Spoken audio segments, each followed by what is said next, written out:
महाराष्ट्र के पुणे में बारिश की वजह से हालात बहुत ज्यादा बिगड़ गए हैं। उफनती नदी का पानी घरों में घुस गया है।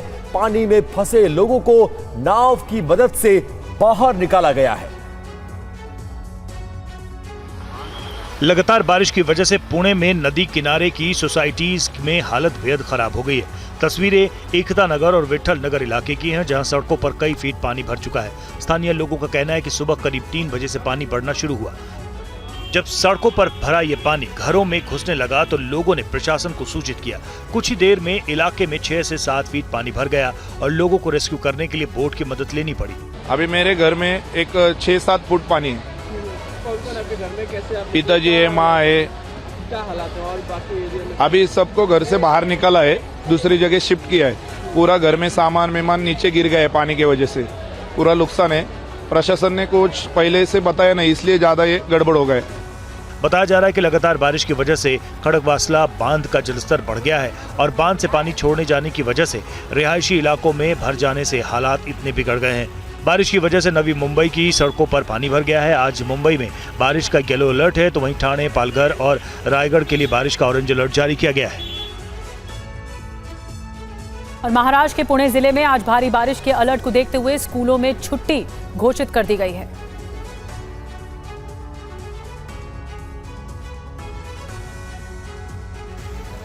तस्वीरें पुणे के पुण्यातील ओंकारेश्वर मंदिर की है, जहां कई फीट पानी भर चुका है। लगातार बारिश के चलते पुणे के मुलशी और ओंकारेश्वर में पर्यटन स्थलों को 4 दिनों के लिए बंद कर दिया गया है। बारिश के अलर्ट को देखते हुए पुणे में एनडीआरएफ की टीम को अलर्ट पर रखा गया है।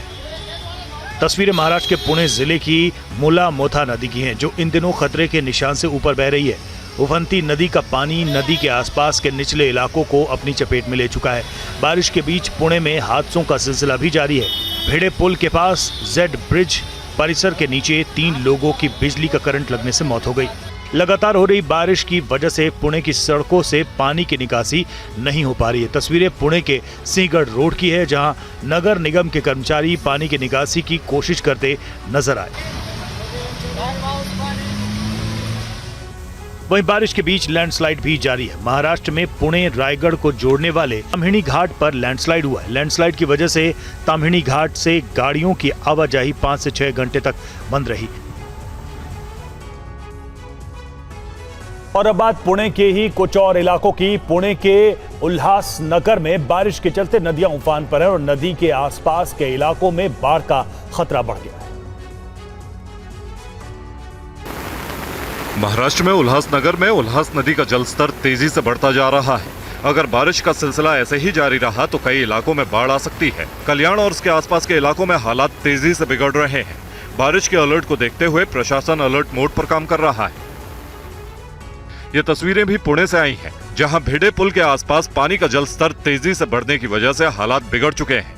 यहाँ हर तरफ पानी ही पानी नजर आ रहा है। दुकानें पानी में डूब गई हैं। पुल के आसपास के इलाके पानी की चपेट में हैं।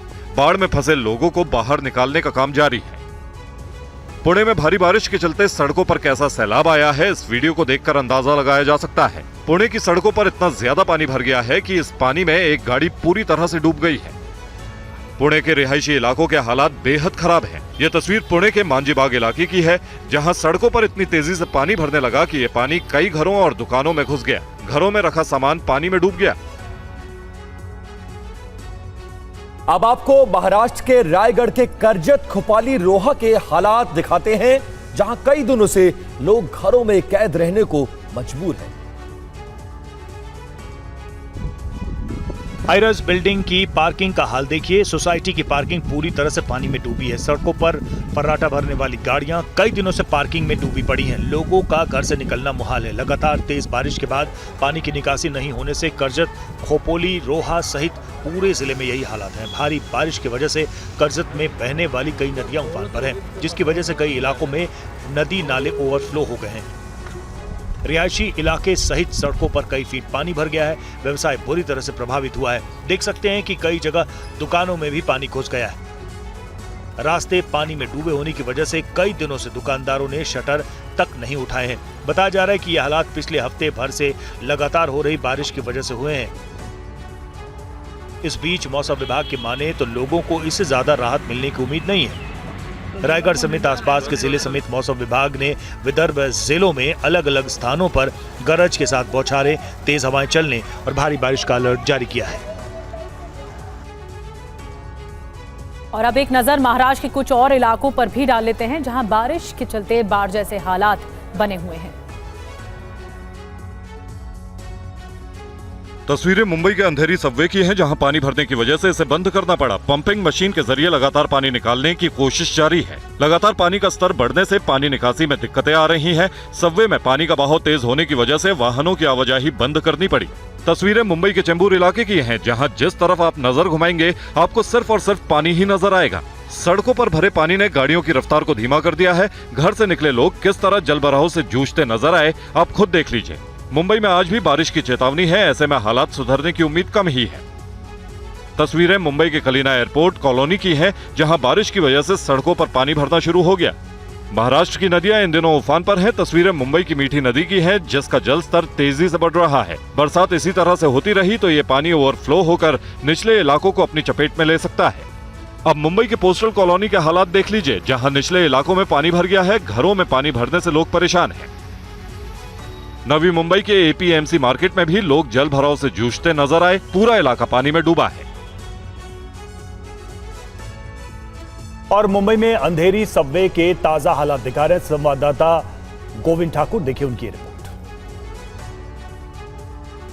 अंधेरी सबवे के बाहर का सिचुएशन बेहद खराब नजर आ रहा है, क्योंकि सिर्फ सबवे नहीं, सबवे के बाहर की भी जो सड़कें हैं, सबवे के आसपास के भी जो इलाके हैं, उन इलाकों में भी पानी भरा हुआ है। और पानी का स्तर इतना ज्यादा हो गया है कि लोगों के घरों में भी अब पानी घुसने की शुरुआत हो चुकी है। घरों में घुस गए हैं। पुलिस के बंदोबस्त यहाँ पे बढ़ा दिए गए हैं। आसपास से जो लोग हैं उनको सबवे और आसपास के जो सड़कें हैं वहां से दूर किया जा रहा है। कई गाड़ियां इस वक्त आपको पानी के अंदर बंद नजर आएगी। लोग धक्का मार के उसको बाहर निकालने की कोशिश कर रहे हैं। सिर्फ सबवे का ही नहीं, बल्कि मुंबई उपनगर के कई ऐसे निचले इलाके हैं जहां पर इस वक्त जल जमाव जैसी परिस्थिति देखने को मिले। लेकिन सबवे की जो हालत है वो एक भयंकर नदी का रूप जैसा दिख रहा है। पानी का जो स्तर है, वाटरफॉल आपको दिखेगा, जो आसपास के नाले हैं और नाले ऊपर से बहना शुरू हो गए हैं। यहाँ तक कि खतरे का जो निशान होता है सबवे का, उस निशान से ज्यादा इस वक्त अंधेरी सबवे में पानी भरा हुआ है। और भारी बारिश के बाद मुंबई और पुणे के हालात पर एक्शन में नजर आए सीएम शिंदे ने स्थानीय प्रशासन से बात की है। सीएम ने कहा कि जरूरी हो तभी लोग घर से बाहर निकले, ये अपील की है। और सेना की भी टीमों को अलर्ट रहने के लिए कहा गया है। पुणे में एनडीआरएफ और एसडीआरएफ की टीमों को तैनात कर दिया गया है। लगातार बारिश से हालात बिगड़े हैं। प्रशासन राहत और बचाव के लिए पूरी कोशिश कर रहा है।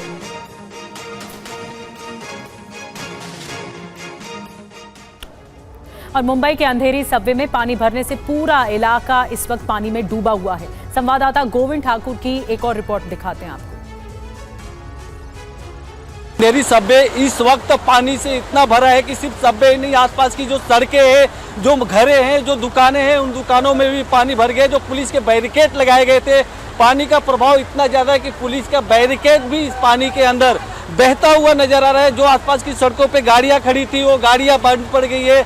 लोगों को यहाँ से रेस्क्यू करके पुलिस के कर्मी उन्हें सुरक्षित बाहर निकालने का काम किए हैं। अभी भी बहुत लोग हैं आसपास के जो घरों में फंसे हुए, उन्हें ऊपर की तरफ जाने की सलाह दी जा रही है। जो आसपास की सड़कें, उन सड़कों पर इस वक्त इतना ज़्यादा पानी भरा है कि गाड़ियाँ जो पार्किंग में खड़ी थी, सड़कों पे खड़ी थी, वो पानी में डूबती हुई नजर आई। जो पास के नाले हैं, नाले आपको दिखेंगे कि वाटरफॉल होकर, ओवरफ्लो होकर बहते हुए नजर आ रहे हैं। जो गटर है, गटर वाटरफॉल हो गया। बारिश इतना तेज है, मूसलाधार बारिश हो रही है लगातार, कि पानी का स्तर लगातार बढ़ता जा रहा है। आप देख सकते हैं इधर एक टेम्पो खड़ा है, लेकिन टेम्पो इस सड़क पे खड़ा है। पानी इतना ज्यादा है कि टेम्पो का भी टायर पूरी तरह से पानी में डूबा हुआ है। जो और अब मुंबई के चेंबूर से टीवी9 संवाददाता राजीव सिंह की ये रिपोर्ट देखिए।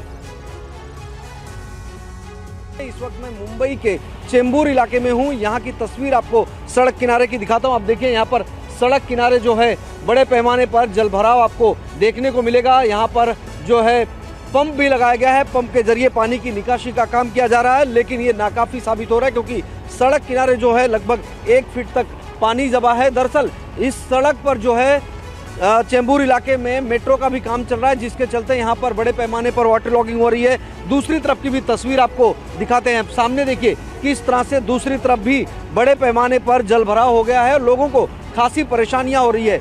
जो ट्रैफिक है वो बेहद धीमी गति से जा रही है और जो लोग हैं वो पानी में चलकर आने और जाने को मजबूर हैं। सामने आप देखिए कुछ लोग किस तरह से यहाँ पर पानी के अंदर से चलकर आ रहे हैं और यहाँ पर सोसाइटी के गेट तक पानी भर गया है। आप अंदाजा लगाइए कि अगर मुंबई शहर में लगभग 1 से 1.5 घंटे तक और बारिश होती है तो निश्चित तौर पर लोगों के लिए परेशानियां बढ़ सकती हैं। और महाराष्ट्र के रायगढ़ में भी कई दिनों से रुक रुक कर तेज बारिश हो रही है। उल्हास नदी के उफान से संकट गहरा गया है। रिपोर्ट देखिए। आसमान से मूसलाधार बारिश जारी है। बारिश इतनी तेज है कि लोग रेनकोट के बाद भी छाता लगाए हैं, लेकिन भीगने से बचने का कोई चांस नहीं। ये हालात बता रहे हैं कि बारिश को मूसलाधार कहना भी कम पड़ रहा है। लोग सुरक्षित ठिकानों की तरफ जा रहे हैं क्योंकि हालात देखिए, पानी की ये धार देखिए, धार इतनी तेज है कि जैसे ये सब कुछ बहा ले जाएगी।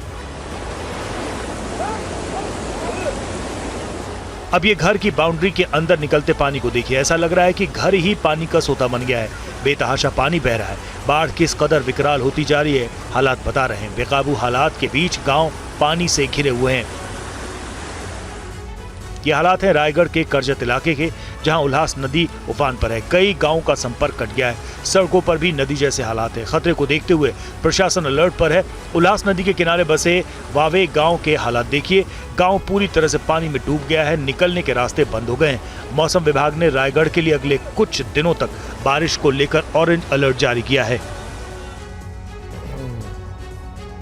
और आइए अब आपको हिमाचल प्रदेश लेकर चलते हैं। हिमाचल प्रदेश के मनाली में बादल फटने की वजह से भारी तबाही मची है। इससे एक निजी पावर प्रोजेक्ट को भी नुकसान हुआ है।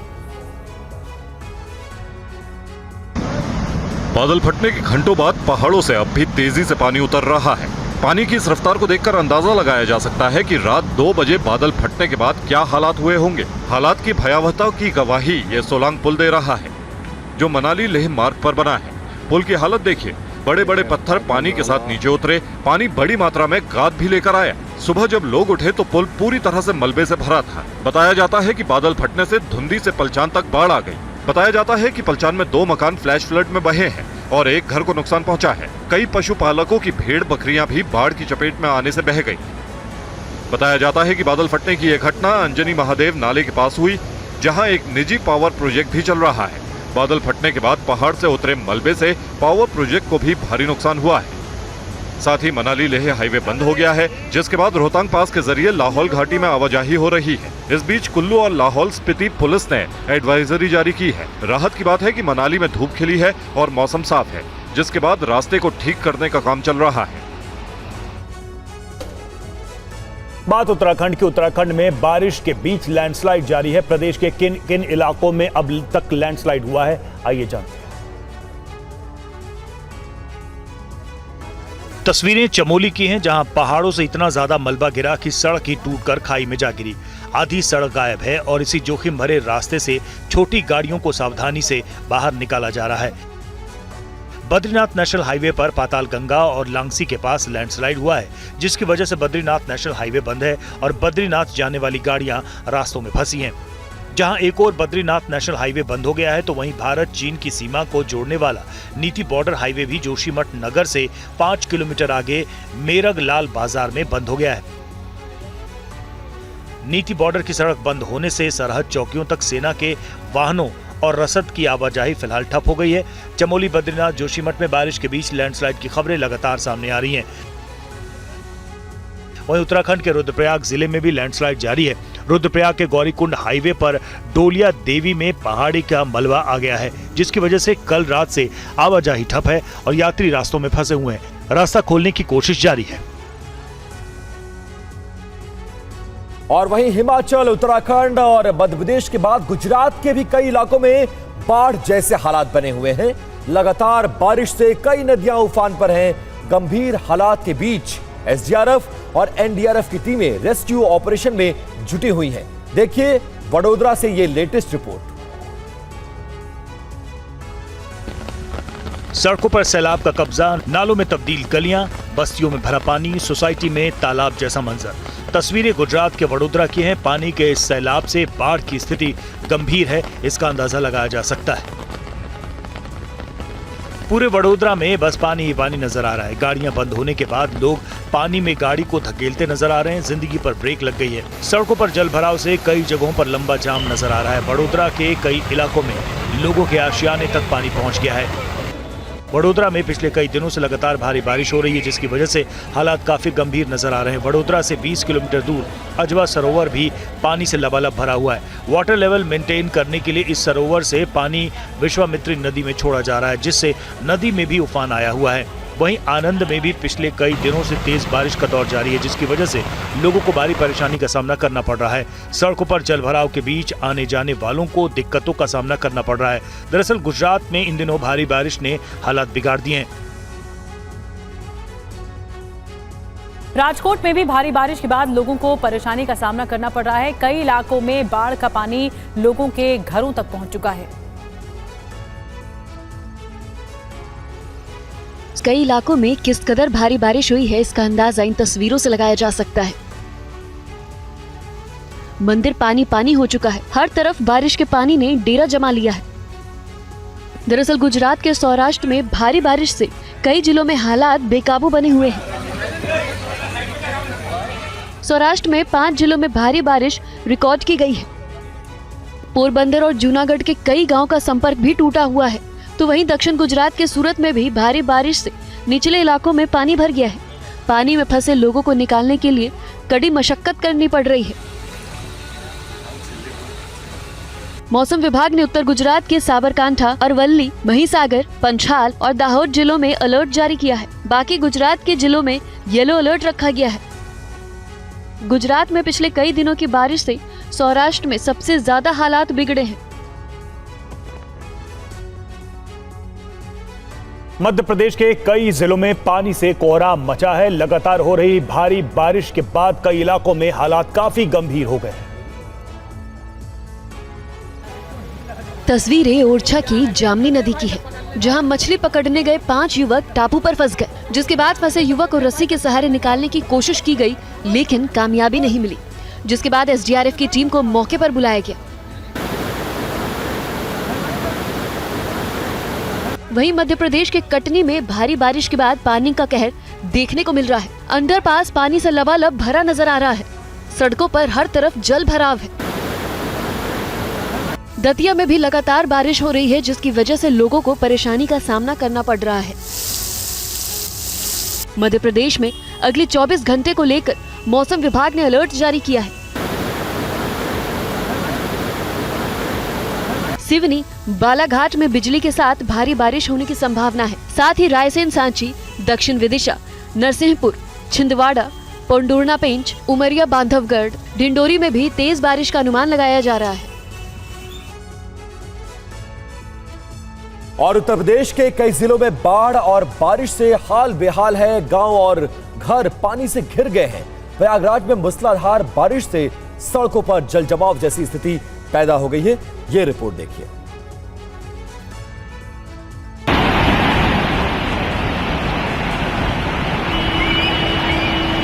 तस्वीरें उत्तर प्रदेश के ललितपुर डैम की है, जिसके सभी फाटक खोल दिए गए हैं। यहाँ पानी का रौद्र रूप देखने को मिल रहा है। इस इलाके में कितनी तेज बारिश हुई है, इसका अंदाजा डैम में पानी के उफान से लगाया जा सकता है। दरअसल ललितपुर और आसपास के इलाकों में लगातार तेज बारिश हो रही है, जिसकी वजह से पानी बढ़ने के कारण बांध से पानी छोड़ा गया। कई इलाकों में लोगों के घरों तक भी पानी पहुंच चुका है। हालांकि लोगों तक प्रशासन की तरफ से राहत पहुंचाई जा रही है। बानपुर, बीर, बंट ये गांव थे जो ज्यादा प्रभावित थे, लेकिन सब जगह अटेंड कर लिया गया। कहीं पे भी नदी के बाढ़ की स्थिति नहीं है, लेकिन ये है कि ड्रेनेज कई जगह पर प्रॉपर न होने से पानी भरने की सिचुएशन है। वहीं प्रयागराज में भी तेज बारिश देखने को मिल रही है। कल रात प्रयागराज के कई इलाकों में घंटों मूसलाधार बारिश दर्ज की गई। मौसम विभाग ने प्रयागराज और आसपास के इलाकों के लिए आज भी भारी बारिश का अनुमान जताया है। हरियाणा से खबर है। हरियाणा के गुरुग्राम की एक सोसाइटी में 5 साल के बच्चे की स्विमिंग पूल में डूबने से मौत हो गई।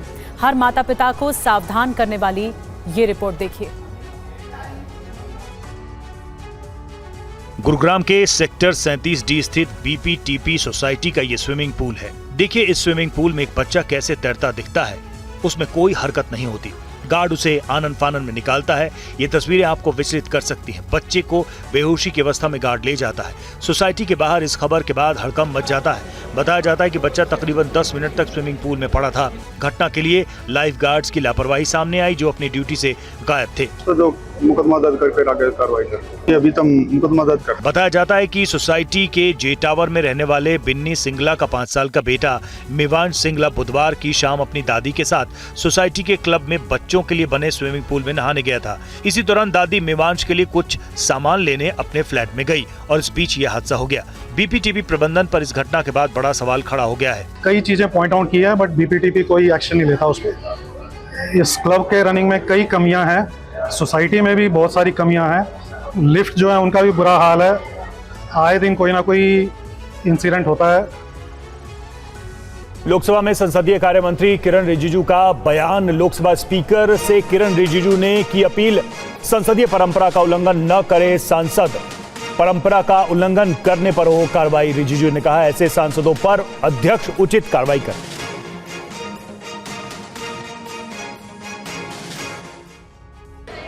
अध्यक्ष महोदय जी, हम लोग सब इस महान सदन का सदस्य हैं और आप इसको प्रिसाइड करते हैं। कोई भी सदस्य ऐसा टिप्पणी करते हैं जिससे सदन का गरिमा को चोट पहुंचती है, ये सबके लिए अत्यंत दुखद घटना है। मैं आदरणीय अध्यक्ष महोदय आपसे अनुरोध करूंगा, चाहे सत्ता पक्ष का हो विपक्ष का हो, कोई भी सदस्य इस तरह का टिप्पणी और भाषा इस्तेमाल करता है जो संसदीय परंपरा में परमिसिबल नहीं है, सदन का गरिमा को चोट पहुंचती है, तो आप समय समय में कार्रवाई करते ही हैं। उसको आप सदन का कार्रवाई से बाहर निकलने के साथ साथ बाकी अध्यक्ष जी, आपके पास पावर है, आपके पास अथॉरिटी है कि कोई भी सदस्य इस तरह का व्यवहार करेंगे तो उसके ऊपर में उचित कार्रवाई या उचित टिप्पणी करने का भी माननीय अध्यक्ष जी के पास अधिकार है। और बड़ी खबर, संसद के सत्र को सुचारू रूप से चलाने के लिए सांसदों से लोकसभा स्पीकर ने अपील की है। संसद की मर्यादा का ध्यान रखें सभी सांसद। ओम बिरला ने यह कहा है, विवादित शब्द का इस्तेमाल न करें, आसन से बहस या चुनौती ना दे सांसद। ओम बिरला का यह बयान।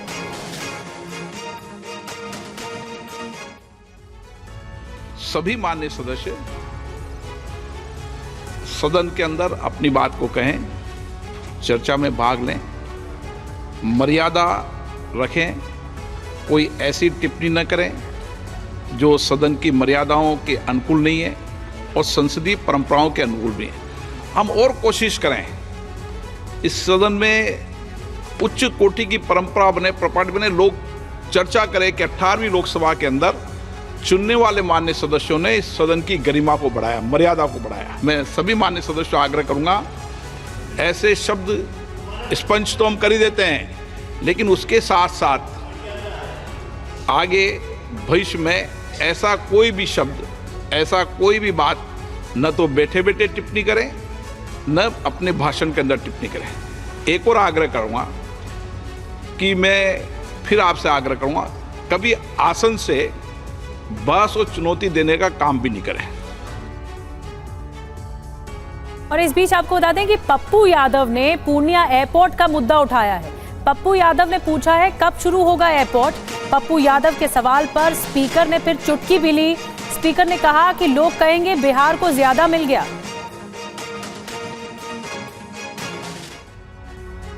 मैं माननीय मंत्री महोदय से आपके माध्यम से पूछना चाहूँगा कि गृह मंत्री अमित शाह जी भी और प्रधानमंत्री जी ने भी कई बार पूर्णिया एयरपोर्ट, भागलपुर एयरपोर्ट का जिक्र कर चुके हैं कि वो खुल गया, हो गया। अभी तक पूर्णिया लैंड जो बिहार सरकार के द्वारा अधिग्रहण होना था, जिसमें 15 एकड़ लैंड अभी तक अधिग्रहण है। मैं आपसे मिल करके भी पूर्णिया एयरपोर्ट के निर्माण कार्य की शुरुआत करने का मैंने आग्रह किया है। माननीय मंत्री जी, क्या इस साल में पूर्णिया एयरपोर्ट का आप शिलान्यास करके 2 साल के अंदर क्या वहाँ विमान चालू करने का कोई आपका निर्णय है, ये मैं आपसे पूछ रहा हूँ। जी बैठ जाइए, नहीं तो लोग कहेंगे बिहार को बहुत ज़्यादा दे रहे हैं। सर माननीय सांसद जी हमसे मिल चुके हैं सर इसके, और हमारे अधिकारियों से भी उन्होंने जानकारी ली है, और जो भी थोड़ा ज़मीन का जो इशू था वो भी अभी सेटल होने वाला है सर। तुरंत दीपेंद्र हुड्डा जी उसमें प्रारंभ करेंगे। और प्रश्नकाल के दौरान संसद में आज हल्का फुल्का माहौल भी देखने को मिला। चंडीगढ़ से कांग्रेस सांसद मनीष तिवारी के एक सवाल के जवाब में जब बिजली मंत्री मनोहर लाल खट्टर जवाब दे रहे थे तो उन्होंने चाय का जिक्र किया, जिस पर स्पीकर ने उन्हें सलाह दे डाली। आपको दिखाते हैं आखिर हुआ क्या। Chapter 6 and Chapter 30. Now, interestingly, in this economic survey, the sacrosanct of 1.5 degrees centigrade, that is, the global temperature should not rise beyond 1.5 degrees centigrade, has been questioned in both the chapters. Now, this is extremely significant. My question to the minister is, does the government agree with the assertion which has been made in the economic survey? And if the government agrees with the assertion which has been made in the economic survey, it disrupts a large number of the global consensuses which have held the field and triggered the CBDRs and the national voluntary contributions. अध्यक्ष महोदय, चूँकि मंत्री जी का अध्ययन मंत्री के होने के नाते मेरा अध्ययन, जैसे आपने बताया कि I am just 1 month old tenure of this house, लेकिन कुल मिलाकर के विषय इतना बड़ा है और इंटरनेशनल कंसर्न का विषय है। ठीक 1992 या 1997 से कंसर्न बढ़ता लगा रहा है। हमने भी वर्ल्ड कम्युनिटी के सामने कुछ कमिटमेंट्स किए हैं, और उस कमिटमेंट में हमने जो एमिशन के कमिटमेंट किए हैं कि 2005 का जो कमिटमेंट यानी जो एमिशन थे कार्बन एमिशन, उसको हम will reduce it up to 33 to 35%, ये हमारा कमिटमेंट था। लेकिन बाद में इसको हमने अचीव कर लिया ये बाय 2030 तक था, लेकिन हमने इसको अचीव कर लिया, लक्ष्य के पहले पूरा कर लिया है। तो हमने अपना महत्वाकांक्षी टारगेट अपने आप तय करके बताया कि हम इसको 45% तक ले जाएंगे बाय 2030। तो कार्बन एमिशन हम कम करेंगे। जब कार्बन एमिशन कम करेंगे तो निश्चित रूप से हमारा जो ग्लोबल वार्मिंग का जो कंट्रीब्यूशन है उसको कम करने का वो हम प्राप्त करेंगे। फिर भी इस इतने बड़े विषय को लेकर के टेक्निकल इश्यू होने के नाते से निश्चित रूप से हम बैठ करके चाय पियेंगे और सारी बातें हम डिस्कस करेंगे। धन्यवाद। माननीय मंत्री जी, 1 मिनट प्लीज, मैं बता रहा हूँ।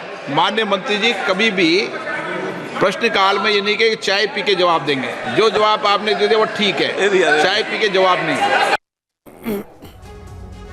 और राज्यसभा में खरगे और सभापति में नोकझोंक हो गई है। मल्लिकार्जुन खरगे ने उठाया था देवगौड़ा का मुद्दा। देवगौड़ा के बयान पर खरगे ने आपत्ति जताई थी। खरगे ने कहा कि देवगौड़ा ने कांग्रेस सरकार की निंदा की। सभापति ने कहा कि देवगौड़ा अभी मौजूद नहीं है। मल्लिकार्जुन खरगे ने पूछा, मैं आखिरकार कब बोलूं? इसको लेकर नोकझोंक जैसी स्थिति राज्यसभा में पैदा हो गई।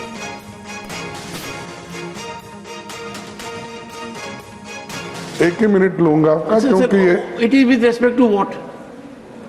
It is with respect to what sir? Respect to what, sir? No, regarding in my absence here in 0 hour our special mention. Yes, yes sir. So in that, sir, please, Honorable no. former Prime Minister Devegowda. He is also not here. We'll have it when he is also here. No. Otherwise he will not be here. उनकी जरूरत नहीं है जो उन्होंने कल यहाँ पर किया। Please bear with me, sir. अपने sir, please. There is a mechanism, sir. मैं कब बोलूँ फिर? नहीं, हमारे लेटर भी दिए हैं आपको वो एक्सपेंज करने के लिए। अपने बेटे की तारीफ करते हुए उन्होंने कांग्रेस पार्टी के सरकार को कंडेम किया। Sir, nothing will go on record, sir. Nothing will go on record. All 3 people have returned. 1 second, sir. 1 second. 3 Please, sir, take your seat. Randeep Surjewala ji लिखे हैं, उसके बाद जयराम रमेश जी है, Please take your seat for a moment. Sir, 1 second, please. Our deputy leader. I plead with you to take your seat once. I, honorable members, little after 9 p.m. yesterday, received a communication addressed to me as most urgent communication emanating from 3 honorable members of the House, Sri Jairam Ramesh, Sri Randeep Surjewala, and Mr. Chandrasekhar. Since it was labeled as most urgent, I thought it very urgent and responded to that, eliciting some information. This is exactly on the same issue, and I am awaiting that information. I had already indicated there will be my decision on the point of order, and therefore I am pleading with the honorable senior member and leader of the opposition that bear with me, and I am here to protect your rights, sir. और ममता बनर्जी की नीति आयोग की बैठक में शामिल होने पर संशय बना हुआ है। ममता बनर्जी के दिल्ली आने का प्लान बदला है।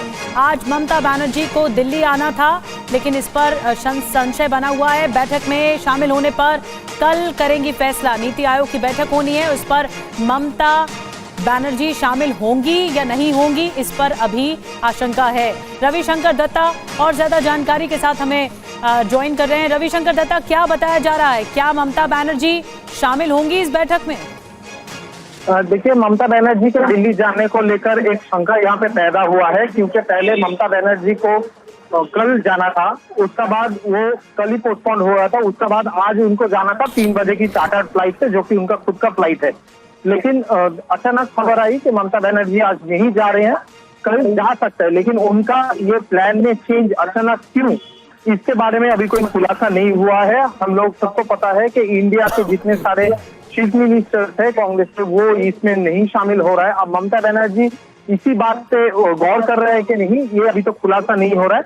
लेकिन ममता बनर्जी आज नहीं जा रही है, अभी तक ये खबर है। इसके कारण ये भी बताया जा रहा है वेदर भी हो सकता है जिसके कारण ममता बनर्जी नहीं जा रहे हैं। वो कल जा सकती है, लेकिन उसका भी 100% कॉन्फर्मेशन अभी तक नहीं मिला। जी, बहुत बहुत धन्यवाद। नजर बना के रखिए रविशंकर दत्ता, शुक्रिया।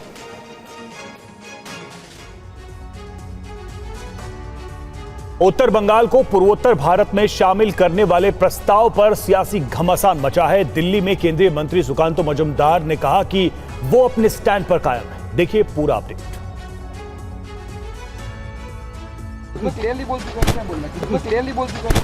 उत्तर भारत को पूर्वोत्तर भारत में शामिल करने के प्रस्ताव पर पश्चिम बंगाल बीजेपी के प्रदेश अध्यक्ष सुकांत मजूमदार कायम हैं। उन्होंने इससे पहले पीएम मोदी को उत्तर बंगाल को पूर्वोत्तर भारत में शामिल करने का प्रस्ताव दिया था। माननीय प्रधानमंत्रीर हाथे একটি প্রস্তাব তুলে দিয়ে এসেছি, আপাতত যে একটু প্রেজেন্টেশন তুলে দিয়ে এসেছি যাতে নর্থ ইস্টের সাথে উত্তরবঙ্গে সিমিলারিটি কি কি আছে এবং তার ফলে উত্তরবঙ্গকে नॉर्थ ईस्टेर अंतर्भुक्त करा जेते पारे।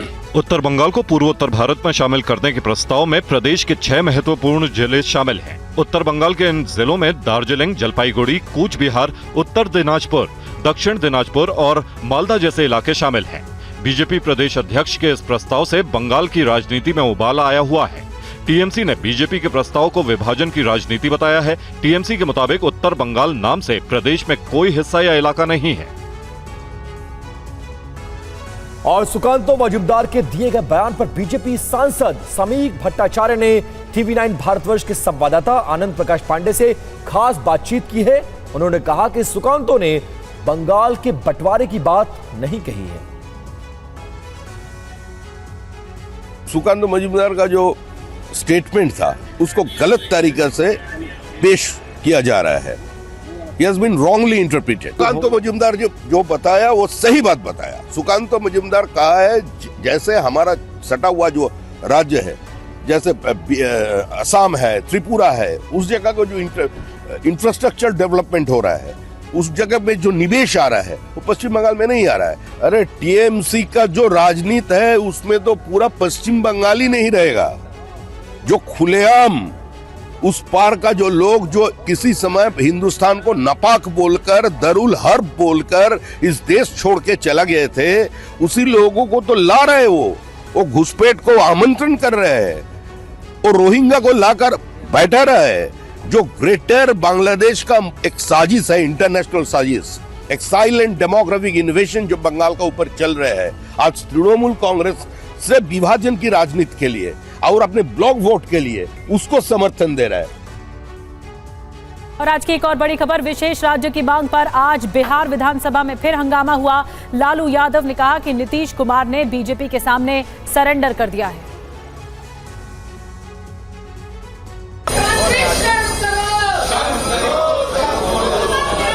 शोर शराबा, सदन में हंगामा। तस्वीरें बिहार विधानसभा की हैं। आज भी बिहार के विशेष राज्य का दर्जा देने के मुद्दे पर बिहार विधानसभा में हंगामा हुआ। वेल में पहुंचकर विपक्षी विधायकों ने नारेबाजी की। इस बीच सरकार और विपक्ष में नोकझोंक भी हुई। इसके बाद आरजेडी विधायकों ने विधानसभा परिसर में प्रदर्शन किया।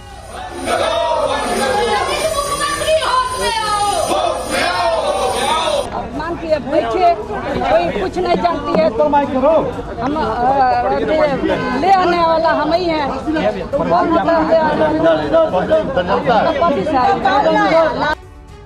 तो बिहार को विशेष दर्जा नहीं मिलने पर पूर्व मुख्यमंत्री लालू प्रसाद यादव ने एक बार फिर सवाल उठाए।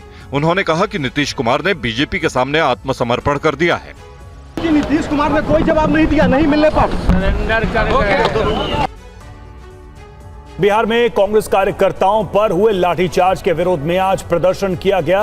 बिहार विधानसभा परिसर में कांग्रेस विधायकों ने सरकार पर तानाशाही का आरोप लगाया।